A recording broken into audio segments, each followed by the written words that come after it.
Salve, salve, galera! Começando mais um podcast no Bico da Águia, aqui pela Busque TV, essa alternativa de comunicação aqui no norte de Minas. O podcast no Bico da Águia que está na sua segunda temporada e já estamos chegando na reta final da nossa segunda temporada, que foi uma temporada de grande sucesso. E sucesso pela qualidade dos nossos convidados. E hoje, claro, não poderia ser diferente. Estamos trazendo uma pessoa que hoje representa aí uma das maiores universidades aqui de Minas Gerais e, quiçá, do Brasil. E, claro, é meu amigo de longa data. Nós estamos falando do meu querido amigo, o professor Dalton Caldeira. Dalton, que prazer, cara, tá te recebendo aqui no Bico da Águia. Já era para você ter vindo há mais tempo aqui, hein? Obrigado, André, pelo convite e parabéns pelo sucesso, né, da sua trajetória e agora aqui nesse projeto tão inovador e que está fazendo muito sucesso. Parabéns. Com certeza. E o Bico da Águia, o Dalton, tem essa característica, né, de contar a história das pessoas. Nós já trouxemos aqui pessoas de vários segmentos, da área cultural, da área política, da área educacional também. E assim as pessoas começam a contar suas histórias, a gente nem sabe o que aconteceu na vida dessas pessoas. E é o que eu vou começar te perguntando agora. O Dalton é montes-clarense, você é roedor de piqui desde pequenininho. Como é que começou sua trajetória? Você estudou nas escolas aqui de Montes Claros? Como é que foi? Bom, André, eu sou montes-clarense, né, e tive a oportunidade de estudar aqui em todas as escolas, né. Naquele tempo a gente falava sempre de escola pública, então eu estudei aqui na Escola Estadual Gonçalves Chaves. Gonçalves Chaves é tradicional demais, né? Estudei no Colégio Marista. Sim. Né? Passei um tempo pelo antigo biotécnico, né, que era o famoso... Então a gente deve ter se encontrado lá, que a gente mais ou menos ali da mesma geração. Eu estudei no biotécnico também. Estudei no biotécnico, bacana. E depois é interessante esse fato, porque eu já tinha feito o primeiro ano, né, do antigo científico. Sim. E eu, caminhando no centro de Montes Claros, eu vi um cartaz chamando para fazer um outro vestibular, que era o vestibular da UFMG para um curso de técnica em agropecuária. Olha só. Eu achei aquele negócio bacana, a minha origem, né, os meus familiares, meu pai, minha mãe são de origens rural, de fazenda. Né, de fazenda. E eu achei aquilo muito bacana e eu fui para o Colégio Agrícola. Né? Antigamente o Colégio Agrícola da UFMG, né? Hoje é o Núcleo de Ciências Agrárias da UFMG. Sim. E lá eu fiz o curso de técnica em agropecuária, me formei. Que bacana, Dalton. Exerci um tempo da minha vida com a agropecuária, passei um pouco tempo por esse setor. Sim. Mas paralelamente a esse tempo de setor da agropecuária, eu matriculei também na Unimontes e comecei o meu curso de Direito. De Direito.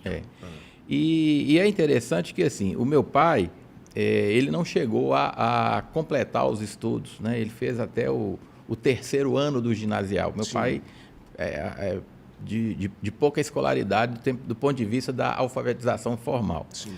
Mas meu pai era um comerciante, né? Órfão de pai, que cuidou dos irmãos e tudo, e que venceu na vida muito por essa veia, por esse espírito empreendedor. Bacana. Né? E já a minha mãe, de origem rural, mas que teve a oportunidade de estudar. E minha mãe fez o magistério, minha mãe é professora, né? Bacana. E essa junção, né? Eu acho que é importante falar um pouco disso.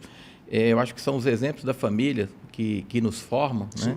Eu vejo você trabalhando com os filhos e eu te admiro, parabenizo. São quantos irmãos lá nos Caldeiras? Nós somos 4 irmãos. Irmãos homens? Todos homens? Olha, né? Só que interessante. E aí os nossos pais investiram muito na educação de todos Claro. eles, né? E isso foi importante para todos, né? Eu acho que esse investimento da educação então permeia os exemplos da nossa vida sem dúvida. E isso é muito, muito inspirador, né? E aí eu fiz o curso de Direito, me formei no curso de Direito e no último ano do curso, nos últimos 2 anos, eu tinha um professor que era meu tio, Dr. Noraldino, Sim. que é promotor de justiça, aposentado hoje. Eu me lembro dele. Né? E aí ele, junto com a minha mãe, tramaram a minha ida para o fórum. Olha eu fui fazer estágio no fórum. Bacana. Você já começou na ativa, então? Já comecei na ativa. E lá eu acabei aprendendo, né, e gostando desse mundo do direito, saindo da área das ciências agrárias e indo para o mundo das ciências jurídicas. O que, assim, o conhecimento amplo, ele é sempre positivo, né, cara? Porque, assim, claro, você tinha um conhecimento em outra área, mas acaba agregando isso também à área do direito, porque sempre quanto mais conhecimento. E é o que eu queria dizer quando você falou do seu pai, que não tinha, vamos dizer, um estudo, mas o conhecimento que ele tinha de vida, junto com o conhecimento da sua mãe de educação também, que conseguiu formar também vocês nisso, né? Não significa que a pessoa não tem um estudo, que ela não tem conhecimento. Não, né? Com certeza. Por isso que eu disse que ele não tinha estudo formal, mas tinha grande sabedoria, né? E você, quando você chegou lá no fórum para fazer esse estágio, você já vivenciou os momentos do direito? Porque a gente sempre imagina o advogado aquele cara do tribunal que está defendendo, que está atuando. A imagem dos filmes, né? A gente sabe que tem muito mais atrás disso aí. Mas como é que foi essa experiência sua lá? Bom, essa experiência, na época, o fórum era hoje nós temos, só no Fórum da Justiça Comum, Tribunal de Justiça, são 17 varas cíveis e criminais e especializadas. Na época, nós tínhamos 5 varas, 5 especialidades. Eram 2 criminais e 3 cíveis que cuidavam de todos os problemas. Da região inteira. Da cidade, né, da comarca de Montes Claros. Sim. E lá eu tive a oportunidade, apesar de estar na promotoria, mas de conhecer todas as atividades, tudo como funciona um processo. Transitou, né? Como funciona uma demanda, como uma pessoa chega com uma questão na justiça, com um problema na justiça, pedindo para... chamando alguém para auxiliar, para resolver. Entendi. Daí vem a ideia do advogado, né? Advogado, do latim, é advocatus, aquele que é chamado. Chamado para quê? Para resolver um problema. Sempre. Né? E aí eu diria que, assim, toda a formação educacional e toda a escola de vida, né? Ela representa hoje como algo importante, porque além das questões técnicas, das ferramentas, da tecnologia, hoje nós estamos falando de inteligência artificial, a habilidade importante para as pessoas é saber resolver problemas. É verdade, Laudo. Então lá eu vi e tive essa oportunidade. Em todas as áreas você acabou enxergando isso, né? Esses detalhes. Esses detalhes. Então eu tive essa oportunidade, né? E eu diria assim, o doutor Noraldino foi num primeiro momento da minha vida, meu grande inspirador. Claro. Inspirador na advocacia, onde eu tive a oportunidade também aqui, você sabe da minha história de ser um advogado de sucesso, reconhecido. Fui presidente da OAB aqui de Montes Claros e tive a oportunidade de trabalhar muito bem com toda a comunidade jurídica naquele momento em que meu foco era a advocacia. Né? E o Dr. Noraldino também era professor. Então, logo eu fui para a universidade, né? Fui para a Unimontes. Naquela época a gente era convidado para substituir um professor. Aí você começou a dar aula na Unimontes também, no curso de Direito. No curso de Direito. Aí eu comecei na Unimontes, né? Lecionando disciplinas gerais do direito. É interessante que dar aula é uma cachaça, né, cara? Porque a gente é uma coisa meio despretensiosa, mas quando você começa a ter aquela relação cíclica com os alunos e ver a evolução dos alunos, é uma coisa que inspira bastante, né? É interessante que eu falo que quando você tem a oportunidade de transformar a vida das pessoas e quando você começa na docência, e a gente que já tem quase 30 anos de docência e hoje você caminha por todo o estado de Minas Gerais e você encontra assim, ô professor, você foi meu professor. Isso acontece. Você vê, né, aquilo que a gente fala que a educação transforma a vida das pessoas na prática, na realidade. E isso é muito reconfortante. Né? Eu diria que o professor é o primeiro pai, né? Da profissão, da formação da pessoa. Né? Acho que marca muito a vida das pessoas. Marca muito a vida das pessoas. E eu falo que o mundo hoje talvez carece de mentes inspiradoras, né?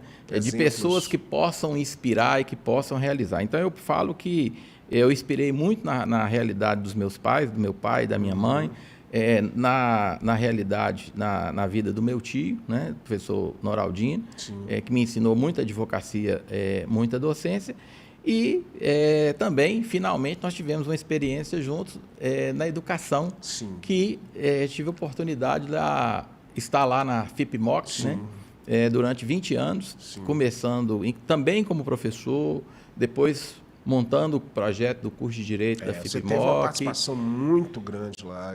sendo o primeiro coordenador do curso, e depois diretor da FIPMOC, e auxiliando a professora Fátima, que é outra pessoa que nos inspira muito. A Fátima, inclusive, que eu quero mandar um abraço para ela aqui agora, que realmente é uma pessoa que inspira a todos, principalmente nessa área da educação, né? O que às vezes a gente sente falta hoje dessa pessoa que tem a educação como o grande objetivo da vida, né, Dalton? Sem dúvida, sem dúvida.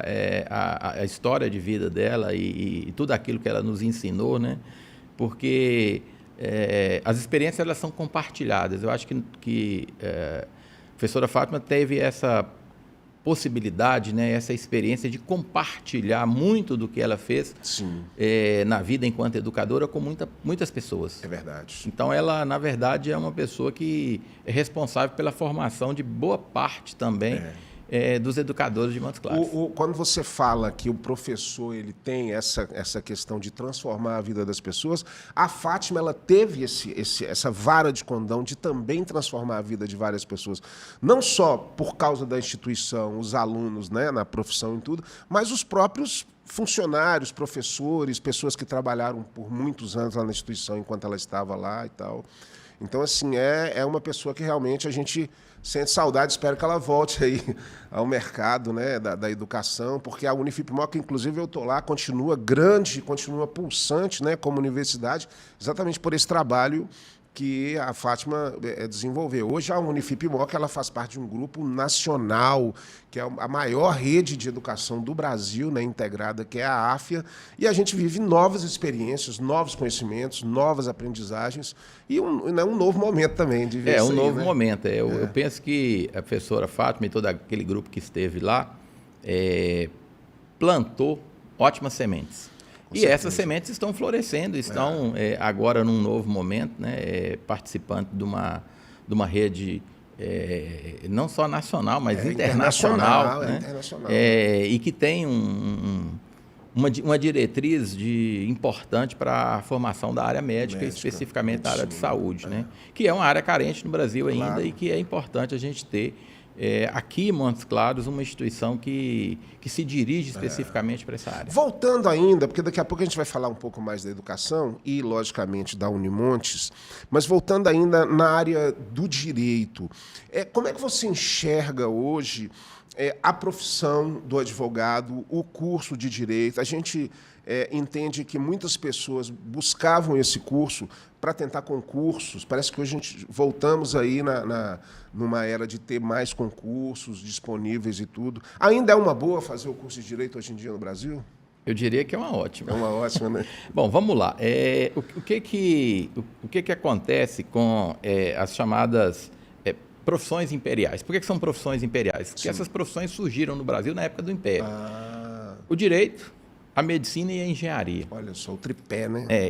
Essas três formações. Essas áreas de formação, elas se constituem não só a base da formação social do Brasil, do ponto de vista do conhecimento, mas, acima de tudo, eu diria o seguinte, o direito ele tem uma característica especial em relação às demais, porque o direito ele tem um grande espectro de atividades. Então, o direito por si só, ele já é uma área do conhecimento que é multidisciplinar. Sim. Porque nós estamos falando aí de situações da vida humana. Uma diversidade de situações. Em da vida todos os pública, da vida privada. Claro. Né? Então, o que permite a formação do direito é compreender, entender todos os aspectos da vida humana, da formação do Estado, da pessoa, dos direitos, dos deveres, das obrigações,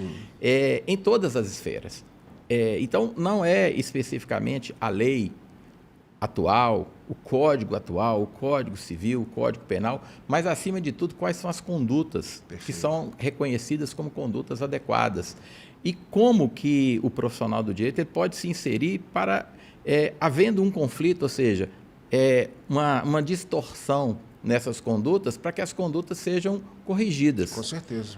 Ou então que as pessoas evitem sair dessas condutas. Então, por isso que o espectro, né, dos profissionais do direito tem advocacia, os concursos da área do direito, os concursos das carreiras públicas, né? todas em geral. Diplomata e tudo mais. Diplomata, da área tributária, da área de políticas públicas, né? E a gente vê muito, né, que foi o meu caso, o profissional do direito sendo chamado para ser executivo. Em vários setores. Para usar a sua expertise em outra área, de repente. Em outra área. Né? Mas não é porque ele tem habilidade e conhecimento das leis, mas é porque ele desenvolveu habilidades e conhecimentos que são necessários, aquilo que a gente chama de soft skills, né? Exatamente. De negociação. Inclusive, na FIPA, a gente tem o nosso querido doutor Hélio, né, que até hoje trabalha com a Fátima, que é um grande profissional aí. É um grande colega. Que está sempre aí junto. Não? Aliás, era um timaço, né, Dalton? Aquele time nosso da FIP-MOC ali, era um time assim, engajado, professor Elisiário também. Era uma galera bacana, né? Muita gente. Bons tempos, né? Um bom time, com certeza. Dá saudades. É demais, né? Mas aqui, na área do direito, você atuava o seu escritório em qual segmento? Na área de direito de família, criminal, civil, como é que era? A minha formação se deu basicamente para poder atuar no direito criminal. Por quê? Porque meu tio era promotor de justiça e eu atuei em pouco tempo nessa área, mas eu percebi que essa área não era a área que eu gostava. Né? Você chegou a participar de algum júri? Participei junto com ele. Você já enfrentou o doutor Danilo Campos, que é inclusive o dono aqui da instituição? Não tive a oportunidade de trabalhar. Danilo era um juiz porreta, duro, né? Mas muito justo. Muito justo, Mas eu percebi que aquilo não era aquilo que eu gostava de fazer. Sim. E eu acabei encaminhando para a área das relações de trabalho, para entender o mundo do trabalho, né? Como funciona o mundo do trabalho, como que é importante. Às vezes a gente pensa que o advogado que atua no mundo do trabalho, ele cuida apenas das ações do trabalhador contra a empresa. Mas, acima de tudo, não. É importante o empreendedor entender como é que são as relações do trabalho para que ele possa cumprir as regras e que ele não possa ser acionado. E existe toda uma inteligência para você montar uma empresa, seja serviços, indústria, o terceiro setor, para que você tenha sustentabilidade do ponto de vista de montar um bom time. Você falou aí do time da FIP-MOC. Isso é muito importante para o sucesso das empresas. E aí o profissional do direito é aquele que vai justamente orientar o empreendedor no sentido de como ter uma boa relação como essa engrenagem vai rodar. Como essa engrenagem vai funcionar. Eu escutei um termo recentemente que eu não conhecia, que é bem comum, que é o tal do compliance. É isso, assim mesmo que fala? Que é a questão do direito, as ordens, as regras para tudo estar ali seguindo, tem que passar por esse contexto, não é isso? Na verdade, o mundo do direito, a gente sempre pensou no direito numa advocacia que a gente fala do contencioso, ou seja, quando tem o problema, quando tem a contenda, o conflito, o profissional do direito é chamado. E agora, o que se percebeu é o que a gente chama da advocacia preventiva, você tem que prevenir os conflitos. E aí o compliance, né? Que é do inglês, cumpra a regra, é justamente esse profissional que vai entender todo aquele ordenamento jurídico, todas aquelas regras, né, que fazem parte daquele negócio, daquele modelo de negócio, para que o empreendedor e para que as pessoas que atuem nessa organização, seja pública ou privada, ela cumpra as regras para não sofrer as sanções. Outros problemas, sanções. Para não sofrer as sanções. Hoje a gente vive o mundo dessas siglas, né? O sistema de proteção geral de dados, que todo mundo tem que ficar ligado nisso, porque está tudo na internet. LGPD, o compliance. Então, os novos termos vão chegando e a gente tem que se adaptar a eles, né, Dalton? E o profissional do direito tem que se atualizar. Ele tem que se atualizar isso, né? É verdade. Dalton, você também, além, né, da sua parte acadêmica, transitou por outras instituições. A OAB, como você citou, foi uma delas. Como é que foi essa sua participação na presidência da OAB? E a gente entende que a OAB é uma das instituições mais importantes do Brasil e sempre está presente em qualquer momento, qualquer tipo de conflito, né? Inclusive, recentemente, vivemos momentos tensos aí no Brasil, né, de polaridades e tudo mais, e a OAB sempre ali presente, demonstrando a sua força e o seu ponto de vista ali. Como é que foi a sua experiência lá? Bom, foi uma experiência que eu diria assim, muito importante para a minha formação, porque sem detrimento das demais profissões, mas a profissão do advogado é a única que está escrito no texto constitucional com um papel que ultrapassa o exercício da profissão do advogado. Ou seja, a advocacia como um todo, ela tem a obrigação, e é esse o compromisso que nós assumimos como receber uma carteira da OAB, né, de defender o Estado democrático, de defender a ordem jurídica, né, e de defender um Estado fraterno, né, com políticas sociais, tudo aquilo que manda o legislador constituinte no nosso texto da Constituição, Entendi. Que fez agora 35 anos. O guardião, né, da Constituição, de certa forma. Né? Nós falamos que o advogado é o primeiro juiz da causa, ou seja, o advogado, ao receber o conflito, ele vai analisar aquele conflito e verificar esse conflito tem razão de ser, né? Ele tem uma justa causa para ser defendida, até que ponto e que caminho que ele pode ser defendido. Então, uma das obrigações escritas no Estatuto da OAB é justamente isso, ou seja, a OAB ela tem essa função de fazer obrigatoriamente a defesa da sociedade civil.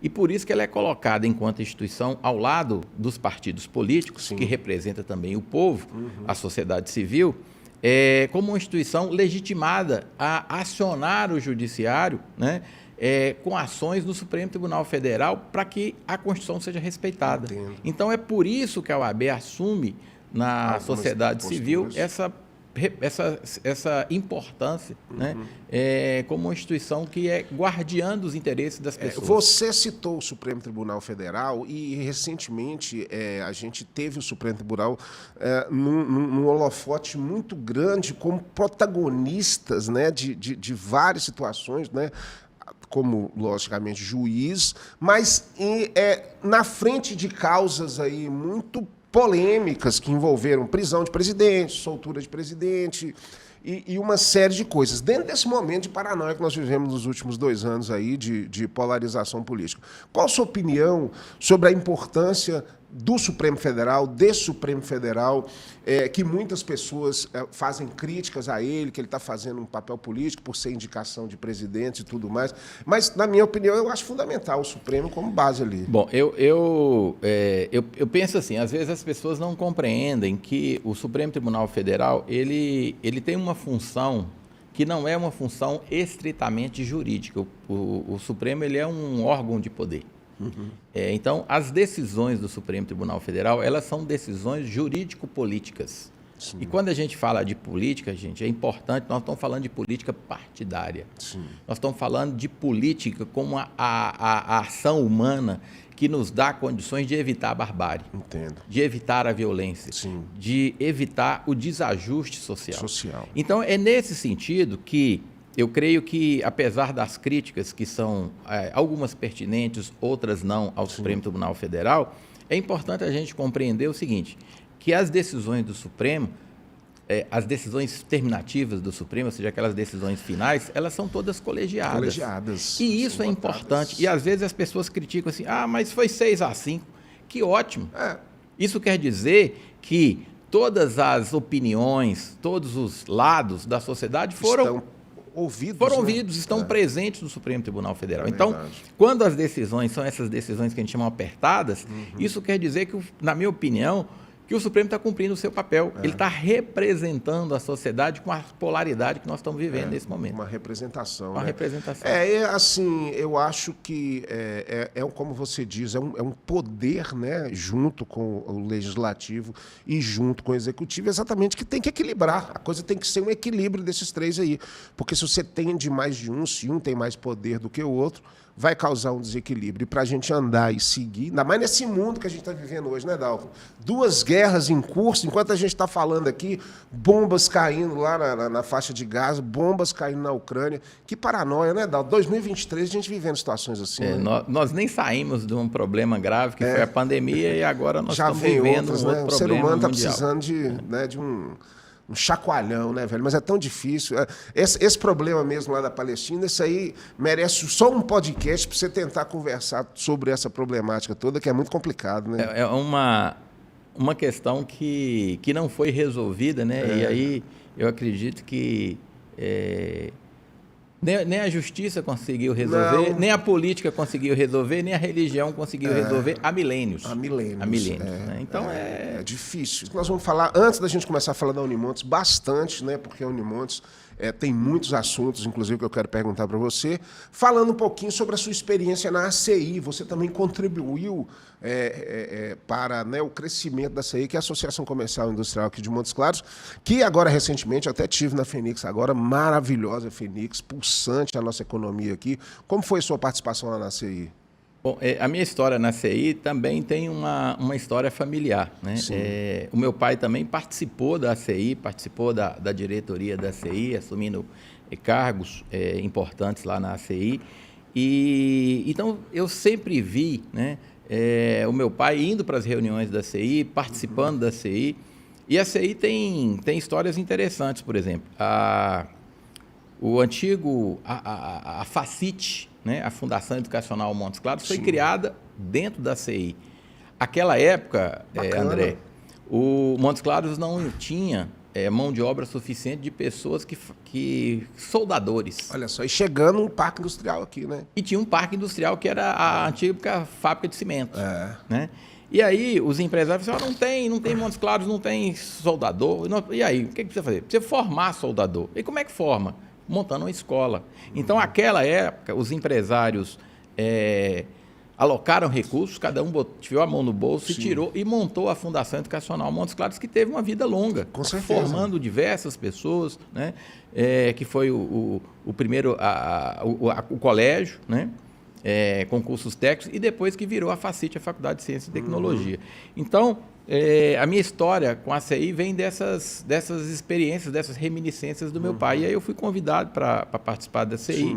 E eu acredito que é importante que cada setor da sociedade ele participe de forma associativa para que a sociedade possa cada dia mais participar das políticas públicas. Claro. Então, ter uma entidade que representa o determinado setor, que no caso é o setor produtivo, que é importante, e que pode levar para os parlamentares, para o prefeito, para o governo estadual... Participar, né, da vida ativa, né? As suas demandas.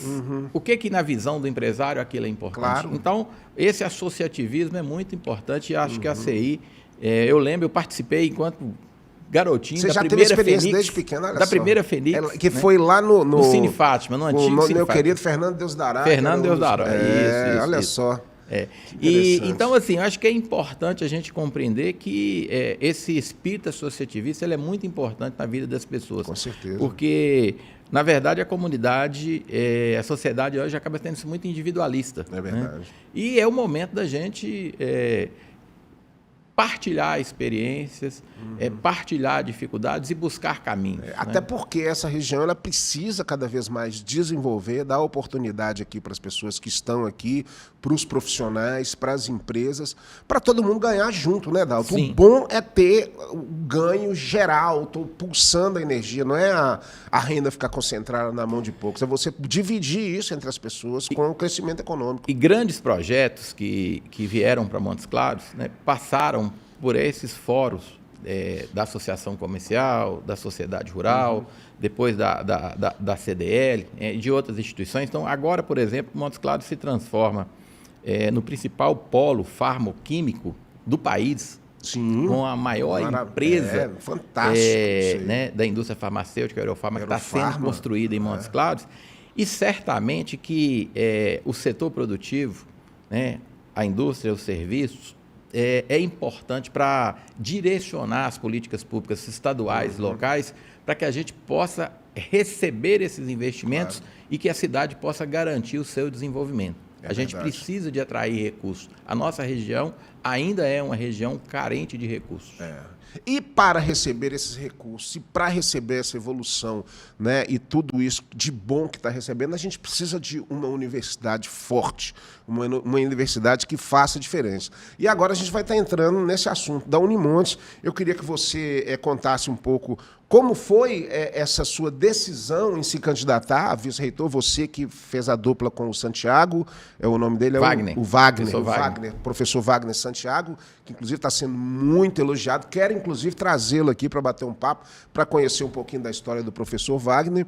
Mas como foi essa ideia sua de encarar esse desafio de estar ali colaborando ali na direção de uma das maiores universidades aí de Minas Gerais?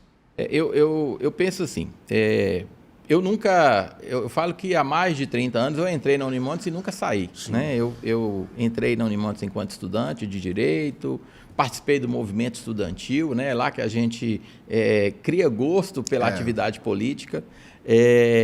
Logo depois, um pouco depois de formado, eu fui convidado para ser professor, depois fiz o concurso público e sou professor efetivo há bastante tempo.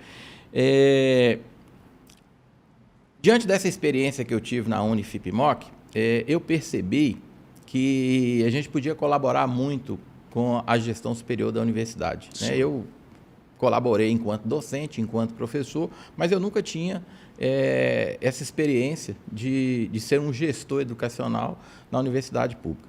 A Unimontes, André, ela já formou aqui no norte de Minas mais de 60 mil pessoas na sua história de mais de 61 anos. Que contribuição, hein? A Unimontes nós temos hoje, no nosso portfólio de cursos, né, cursos de graduação, mais de 68 cursos. Sim. Em diversas áreas, né? Para dizer, na saúde, nas ciências humanas e nas ciências exatas. É enorme as possibilidades e as oportunidades para que o jovem possa ingressar no ensino superior.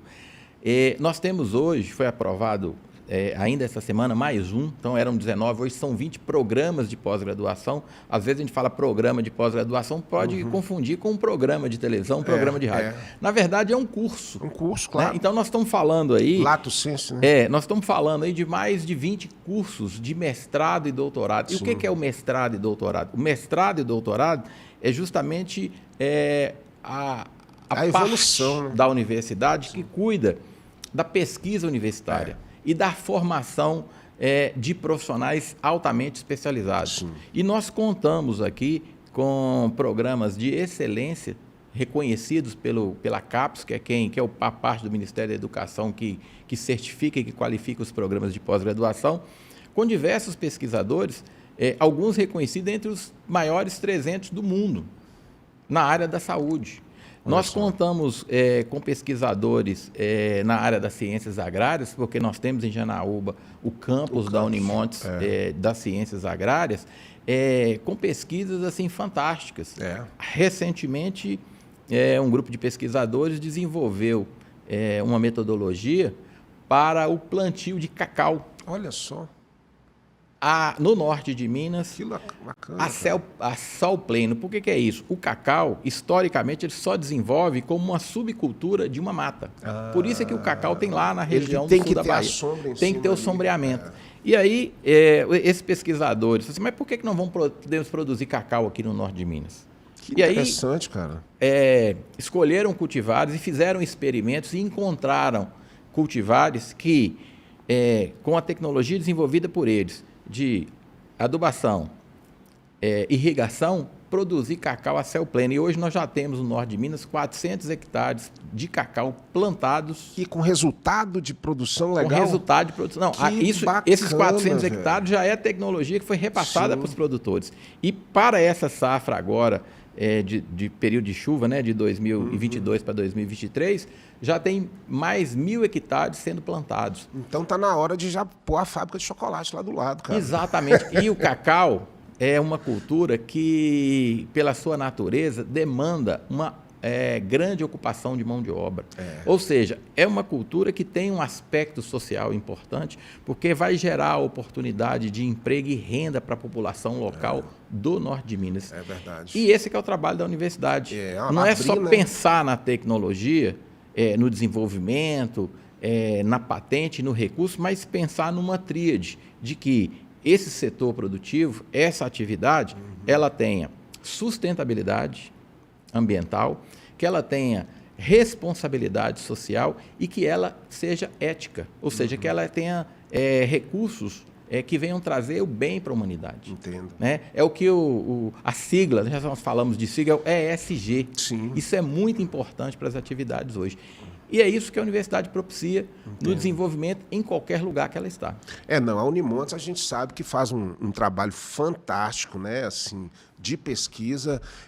Eu me lembro que a Unimontes começou com o mestrado de desenvolvimento social, com poucos mestrados. Hoje que você está falando, já tem 20 cursos de pós-graduação lá? 20 cursos, 20 programas na área de mestrado, saúde, na área de humanas. Na área de e tudo saúde, mais. humanas e ciências exatas. Nós temos um mestrado em modelagem e desenvolvimento computacional, né?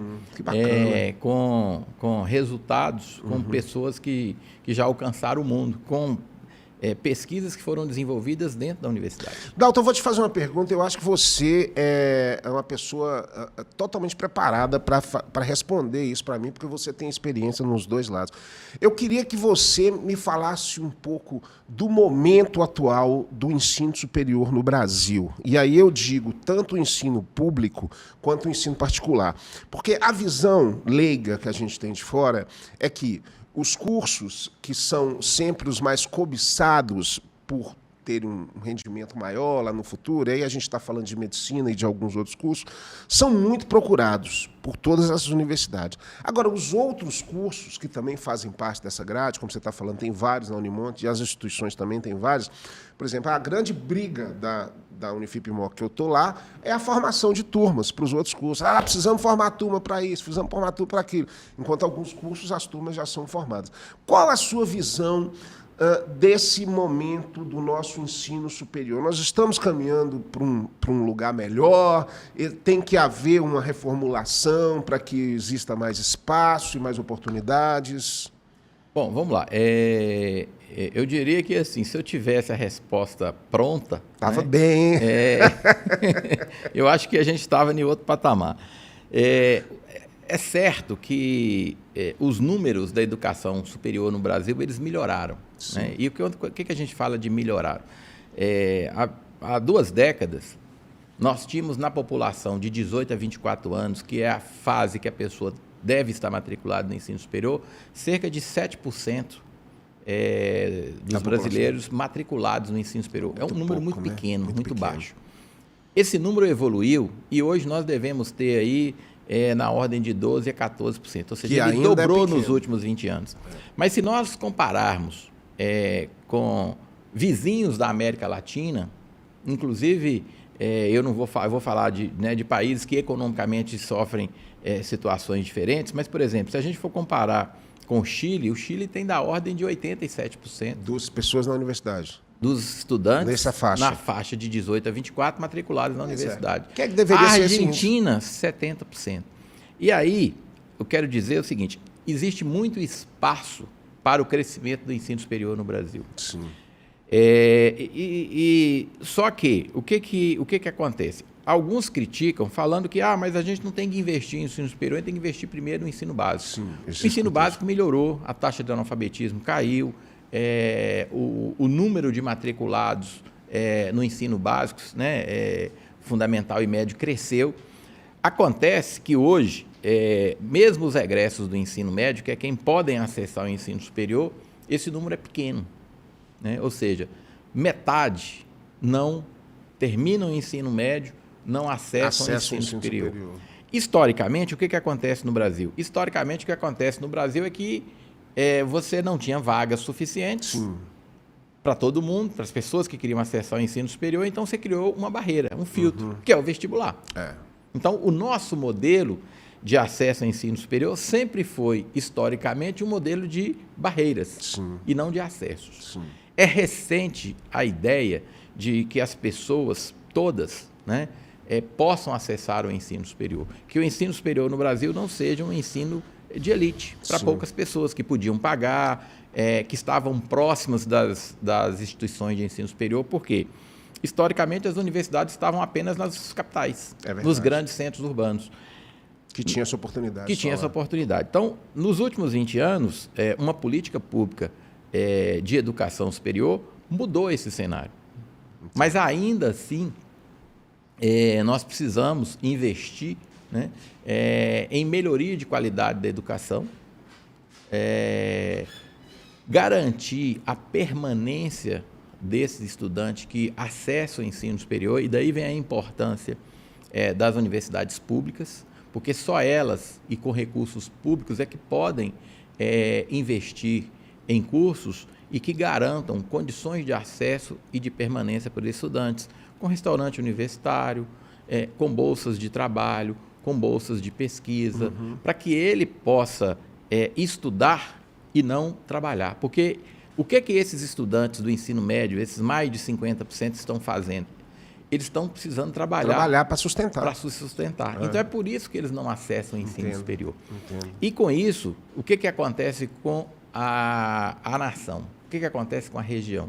Ao não permitir que essas pessoas acessem o ensino superior, você não permite o desenvolvimento de pessoas qualificadas e capacitadas para ocupar as vagas que estão surgindo. As vagas que estão surgindo. Então, é comum em determinadas regiões abrir um novo campo de trabalho e a região atrair pessoas de fora. Porque não tem a qualificação aqui. Porque as pessoas não têm a qualificação. Pois é, mas nós temos, e você como vice-reitor da Unimontes entende bem disso, assim, todas as ferramentas, não só no ensino público, mas também no ensino privado, nós temos a Unifip-Mox, temos a FUNORTE, temos outras aí, de dar essa condição para o nosso povo, de dar essa condição dos nossos estudantes, dessa preparação para eles estarem preparados para isso. A Unimontes, ela tem essa condição. Como que está hoje a Unimontes, dos seus cursos, preparando essas pessoas para essas oportunidades? Vamos lá.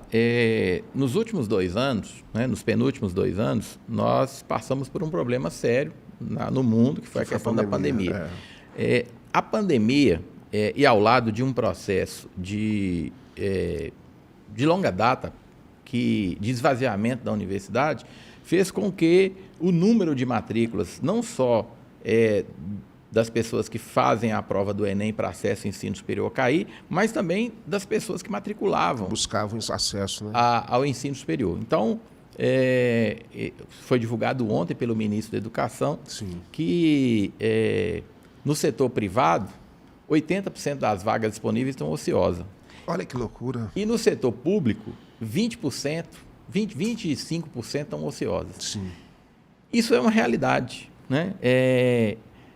O que nós buscamos, e aí assim, nós fizemos um trabalho de convencimento, de comunicação, de buscar destravar processos burocráticos na universidade, que nesse último ano, ou seja, as entradas do primeiro semestre de 2023 e a entrada do segundo semestre de 2023, em comparação com o ano de 2022, nós conseguimos ter um acréscimo percentual da ordem de 150%. Isso já agora? Agora. Que bacana, cara. Então, assim, nós conseguimos receber a mais em comparação com o ano de 2022, cerca de mais de 1.200 alunos. A mais, o número a mais. Né? Ou seja, então eu diria que foi quebrada essa tendência dos jovens não querer existiu, lógico, assim, na pandemia, aquela loucura toda, e essa retomada, né? As pessoas, o mundo não acabou, eu preciso agora fazer alguma coisa, e aí é natural que as pessoas, né, estejam buscando. Aí, a sua formação. A Unimontes, hoje em dia, porque a grande questão que eu quero dizer para você é exatamente isso. Existem determinados cursos que não tem problema de procura. Existem determinados cursos que vão ter mais pessoas querendo, e aí, por exemplo, vou fazer uma pergunta. No vestibular de medicina da Unimontes, são quantos para conseguir uma vaga lá? Eu sei que tem uma divisão de cotas, essa coisa toda, mas no universal, a pessoa precisa vencer quantos candidatos para estar entrando no curso de medicina da Unimontes? Mais de 400. Mais de 400. Então, olha só como é competitivo isso. Ou seja, a pessoa ela tem que estar muito preparada para fazer isso. Agora, para fazer filosofia, ele vai ter que vencer quantos? Talvez um. Ou dois. Ou dois. Entende? Então, assim, esse contexto... Porque... o filósofo poderia ser muito mais reconhecido e valorizado, ganhasse muita grana, que aí essa procura seria muito maior, que as pessoas iam querer fazer, né? Então, assim, eu acho que é uma questão de país, Dalton. É da gente valorizar, por exemplo, as artes. Meu filho formou em música na Unimontes, formou em arquitetura na Unifip-Moc. Ele exerce as duas coisas. Ele trabalha hoje numa empresa de arquitetura que faz estúdio para o mundo inteiro. Esses dias estava fazendo estúdio para o cara do Red Hot lá nos Estados Unidos. A maior empresa de estúdios do Brasil, ele trabalha como arquiteto. Ele trabalha de home office em casa, fazendo os trabalhos, e pela expertise dele que ele tem de música, que ele conheceu na Unimontes, foi que ele conseguiu essa oportunidade lá. Mas a maioria dos colegas deles de música e de artes, eu vejo a batalha de Neucira, lá do teatro, agora que tem essa questão da Paulo Gustavo, é uma luta diária para conseguir um espaço, para conseguir um projeto, para conseguir isso. Sabe, assim, a gente precisa mudar essa estrutura. Eu creio, André, que assim, esse é um modelo de décadas. Né? Esse é um modelo de história da formação social e econômica do Brasil. E eu acredito que quem pode quebrar esse ciclo é justamente a universidade. Sim. Né? Eu acho que essa é a função da universidade, é passar a discutir e rediscutir o modelo social e econômico que nós temos instalado no Brasil. Certamente que as profissões elas são muito influenciadas pela economia. Né? A nossa vida é influenciada pela economia. E eu diria assim, cada dia mais, o que se exige das pessoas, e eu falo muito isso com os alunos, né? Eu gosto muito de conversar com os alunos, e falo assim, o que vão exigir de você não é o seu diploma, não é o papel do diploma. No passado, o diploma na parede foi importante, porque como nós estávamos falando de uma sociedade em que a educação superior é de poucos, então ter o diploma era um título que te garantia uma oportunidade, né? Hoje, o que te garante a oportunidade é aquilo que você sabe fazer, é a sua competência. E essa competência, ela é possível de adquirir por diversas maneiras, ela é possível se adquirir mediada pela tecnologia, na internet, nas redes sociais, muita no YouTube, nos mecanismos de educação à distância. Então, ela é pulverizada. Mas, acima de tudo, é importante a gente compreender o seguinte, é que as pessoas que têm sucesso nas suas áreas, elas têm um grande domínio do conteúdo que elas têm. Você citou o exemplo do seu filho. Sim. Porque que ele se formou arquiteto, mas ele tem um conteúdo a mais. Da música. Foi o que ajudou ele lá. Exatamente. Então, esse é o exemplo e é importante, inspirador para o jovem, aí eu me dirijo aqui ao jovem, desse exemplo que você trouxe. Ou seja, é o conhecimento daquilo que a pessoa sabe fazer, ou seja, sabe alocar os recursos necessários para colocar à disposição de alguém que queira contratá-lo ou de uma oportunidade para que ele possa resolver o problema.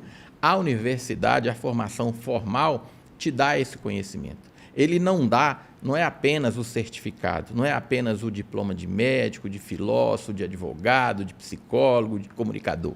Ele dá o conhecimento. E com o conhecimento nas mãos, é você que vai decidir. Sabendo você alocar os recursos, você certamente vai ter sucesso profissional, pessoal e se realizar. Eu falo isso, é lógico que a questão econômica ela está no cerne geral ali, as pessoas realmente buscam, porque aí nós ainda vivemos uma realidade que, vamos dizer, o curso de medicina, ele permite que o seu formando ali, ele já vá começar a trabalhar, então já começou trabalhando, ganhando muito dinheiro e tal, não sei o quê. Mas eu falo até como professor do curso de publicidade e falando para os alunos que, assim, todo sucesso, como você mesmo disse, a questão do conhecimento, depende da proatividade dessa pessoa, do que ela vai conquistar, do que ela vai provar. Então, quando eu falei do filósofo, por exemplo, você tem um filósofo maravilhoso, que é Marcelo Moebos, que ele vive de filosofia, dando aula, e inclusive quero trazê-lo aqui, viu, Marcelo? Vamos fazer um podcast aqui, que seria um podcast muito bacana. E existem filósofos maravilhosos que escrevem livros e ganham dinheiro com seus livros e defendem teses e tudo mais, e revolucionam e fazem a sua história. E resolvem os problemas, inclusive, dos negócios.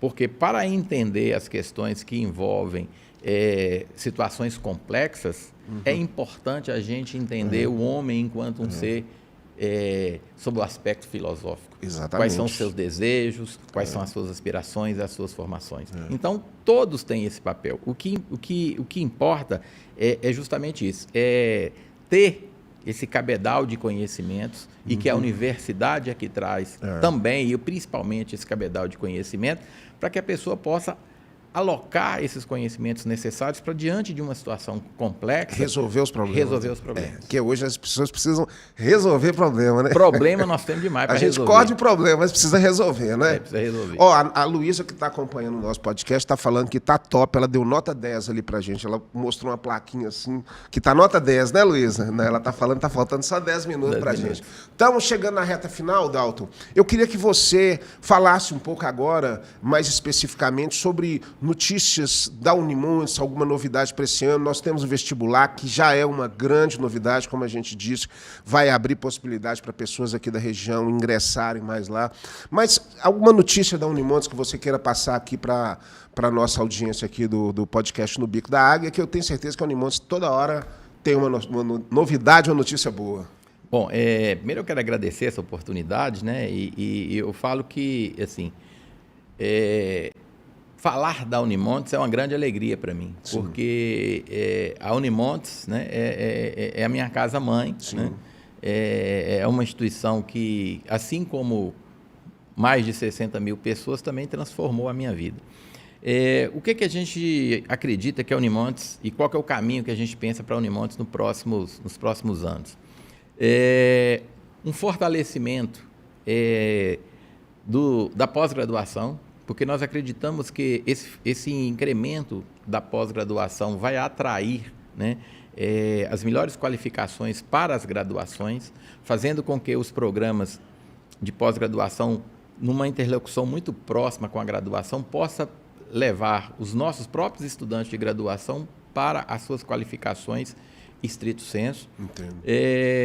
Uma Unimontes que esteja cada vez mais aberta à comunidade.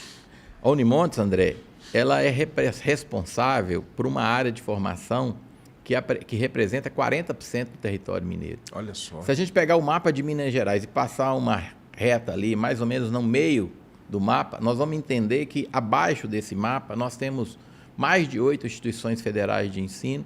Nós temos, inclusive, a Universidade Estadual de Minas Gerais, a UENG, nossa co-irmã, também a Universidade Estadual. E nessa parte de cima nós teremos a Unimontes, com mais de 60 anos, a UFMG aqui em Montes Claros, com um polo aqui, a recente Universidade Federal do Vale de Jequitinhonha e Mucuri e os institutos federais. São todas essas 2 milhões de habitantes. Sim.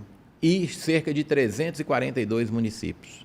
É uma área muito extensa. Nós estamos em Almenara, perto de Porto Seguro. Pedra Azul. Depois de Pedra Azul. E nós estamos também no outro lado, em Unai, já perto de Brasília. Né? Só para demonstrar a importância e a distância. Passou de Curvelho para baixo, é só Unimontes. Só Unimontes. Então, essa que é a nossa responsabilidade. O que nós precisamos compreender? Nós precisamos compreender que onde a Unimontes está, as comunidades locais precisam abraçar a Unimontes. Porque a Unimontes, nos últimos tempos, ela se fechou. E agora, nesse 9 meses que nós estamos à frente, nós abrimos a universidade para a comunidade. Para que a comunidade possa entender quais são as suas demandas, quais são as expectativas que a Unimontes... Escutando para que a universidade possa trazer de volta aquele protagonismo no sentido de alavancar o desenvolvimento econômico, o desenvolvimento social e que possa estabelecer como um polo pensante, porque existe na universidade, eu diria assim, um celeiro, né, de conhecimento. De grandes mentes, né? De grandes mentes, de grandes pessoas muito bem preparadas, especializadas, com experiências nacionais e internacionais e que estão estudando temas há anos. E que, diante de uma determinada situação, um problema, pode e tem condições de apresentar soluções, o que tem acontecido. É verdade. Então, eu diria que, nesse momento, o mais importante é que as pessoas ocupem a Unimontes. O setor produtivo, a comunidade, os movimentos sociais, ou seja, a universidade é um universo, lá cabem todos. A universidade não pode ser de A ou de B. Política da universidade é a inclusão de todas as pessoas. E eu acho interessante demais isso que você está falando, porque assim, Todas essas cidades, elas têm um desejo, uma vontade de progredir, de crescer, de fazer melhor, de sair daquela situação de coitadinha, de miserável, que recebe dinheiro, para ser protagonista. Eu vejo, por exemplo, Porteirinha, que é a minha cidade, que uma época, né, outrora, na época do algodão, foi a cidade onde os grandes produtores ganharam dinheiro com algodão, ficaram ricos e tudo, não dividiram isso com a população, eles ficaram ricos. O algodão acabou e a cidade ficou nesse miserê total durante muito tempo. Depois, a cidade ela enxergou o potencial que tinha lá dentro de produção dos pequenos produtores, para produção de queijo, produção de requeijão, produção de manufatura, produção de questões têxteis também, entendeu? Então, assim, a cidade se transformou. E hoje você tem resultado, né, de projetos lá sendo difundidos em todo o estado. Dizem que o queijo de Porteirinha é um queijo que ganhou prêmios em outros lugares. E a Unimontes participa de tudo isso aí. Uma coisa que nós temos que observar é o seguinte, nós precisamos descobrir as potencialidades e investir nas potencialidades, né? Nós temos condições climáticas adversas? Temos. Sim. Mas essas condições climáticas adversas podem trazer soluções, que é o que está acontecendo no norte de Minas com a energia fotovoltaica. Também. O sol que nos castiga é o que está trazendo. O sol que nos dá hoje energia. Não é? Então, essa descoberta, né, e o investimento nessas possibilidades é que faz com que possam se desenvolver as regiões. Isso é interessante, cara. Pensando, né, especificamente o seguinte, mas não é aquele desenvolvimento que foi pensado outrora de trazer soluções de fora que desenvolvem poucos ganham, né, e essa riqueza não fica na região. Isso é um outro ponto importante. A gente tem que pensar em modelo de desenvolvimento em que as riquezas fiquem na região, que as riquezas sejam distribuídas na região, porque aí a região como um todo se desenvolve. Agora a pergunta capital que eu preciso falar para você, porque eu já trouxe muita gente aqui da cultura e muita gente já falou disso. A Unimontes está construindo um teatro. Sim. É um teatro que não é... Parece que é um auditório também, eu não sei como é que é o formato, que eu não conheço lá. Quando é que vai ficar pronto? E quando é que a classe cultural da cidade vai poder estar usando esse teatro lá? Que história é essa aí? Bom, vamos lá. Como eu disse, André, nós encontramos a universidade com muitas obras paradas. Sim. E o teatro é um grande exemplo disso, né? Sim. É uma obra que está parada há mais de 12 anos. Nossa. E eu diria assim, nós encontramos dificuldades em razão desse período em que a obra está parada, dificuldades que eu diria do ponto de vista de recomeçar, né? A nossa vontade era que isso já pudesse ser entregue no início desse ano. Mas já foi construída a parte estrutural, assim, de prédio já, né? Já tem. Nós devemos finalizar até o final desse mês, como a obra ficou muito tempo parada, até o final desse mês nós vamos receber todos os projetos necessários para a retomada das obras.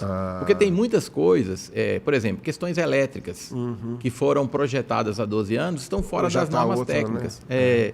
Condições de cenografia, projeto cenotécnico, sim, que foi pensado há 12 anos e que hoje você tem tecnologias que podem facilitar. Entendo. Então, o que nós tivemos que fazer? Nós recuperamos o que já tinha feito e recebemos alguns projetos, né? E estamos na fase final para que a gente possa fazer a licitação dessas obras, para que a gente possa, eu acredito, terminá-las com a colação de grau do ano que vem com o teatro. Maravilha, pronto. Que notícia boa, Dalton. Lá é um teatro. É um teatro. É um teatro. Não é um quando a gente fala de teatro, é o seguinte, eu tive a oportunidade, você sabe, de construir um grande espaço em Montes Claros, que é a sede da UAB. Da UAB, foi na sua gestão. Exatamente, foi na minha gestão que a gente construiu e que se tornou um espaço importante. Hoje é um espaço cultural. Onde são grandes eventos culturais e tudo. Mas lá foi pensado como auditório. Apesar de ter um espaço de coxia, sonorização e tudo, lá não foi pensado como um teatro. Né? E o teatro da Unimontes, ele é um teatro por quê? Porque ele tem um espaço de cena enorme. Ele tem o pé direito alto. Tem o pé direito alto e tem a parte que é o backstage, né?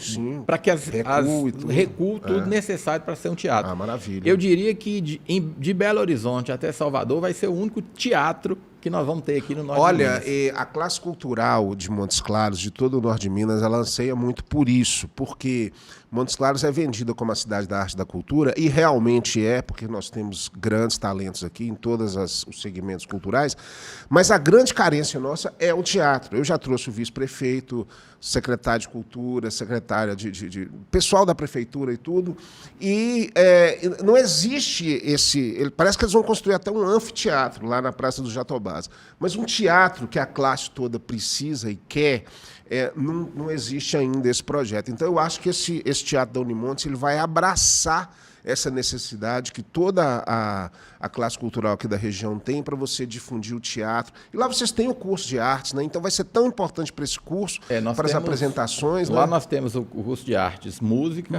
artes, teatro e artes visuais. E nós estamos pensando, André, posso falar aqui, já tem um grupo estudando, também um curso de cinema. Maravilhoso se você trouxer o curso de cinema. Eu vou até fazer o concurso para ver se eu entro lá nesse curso de cinema, porque eu acho fantástico, porque você divulga. Para você ter uma ideia agora, nós estamos aberto o edital da Lei Paulo Gustavo, com 3 milhões aqui para Montes Claros, e para o Estado de Minas nós temos um recurso maior. Existe em grande parte desse recurso que é para a produção de audiovisual. E nós não temos a população com capacidade de formação aqui para produzir isso. Então, acaba que esse recurso pode até ser perdido. Então, a gente precisa formar pessoas para o cinema, capacitadas na produção de audiovisual, né?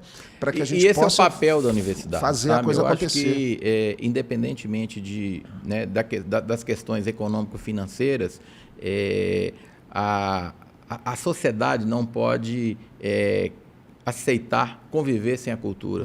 Então, assim, não é uma questão de preço, é uma questão de valor. E isso é política pública que tem que ser feita por instituição pública. Nós vamos ter consciência disso. Né? Só a universidade pública pode dar aso a essas condições em que não são condições que eu tenho que valorizar preço, mas que eu tenho condição de dar valor às coisas que são importantes. Com certeza. As artes, a cultura. Fundamental. Faço convite aqui, né, para a população. Nós estamos com o nosso museu regional, que é o belíssimo, Museu da Unimontes, que toda semana tem um novo evento e que tem um acervo importante. Demais. Né? Vale a pena. Que Fica lá no Corredor Cultural. Lá no Corredor Cultural, e que nós resgatamos e que está aberto toda a população. Outra ação cultural da Unimontes, que eu já tive a oportunidade de participar algumas vezes, do festival competitivo, foi o Festival de Gromogol. Eu não sei se vocês estão ainda efetivamente assim direto, mas a Unimontes já participou muito desse Festival de Gromogol. Nós apoiamos também o Festival de Inverno de Gromogol e nós temos um outro projeto, André, que é através da nossa Pró-Reitoria de Extensão, o professor Rogério Otto e a professora Thalita, que é Nas Trilhas do Velho Chico, que é um festival cultural que vai transitar por aquelas cidades em que a Unimontes tem as suas sedes à beira do Rio São Francisco. Nós estamos falando de um evento cultural que vai acontecer em Pirapora, em São Francisco e em Januário. Você está doido, bom interessante, demais. Com recursos, né? A exemplo do festival de inverno que aconteceu em Gromogol, e nós estivemos apoiando, mas também que a gente possa levar isso para outras regiões, para outras cidades. Claro.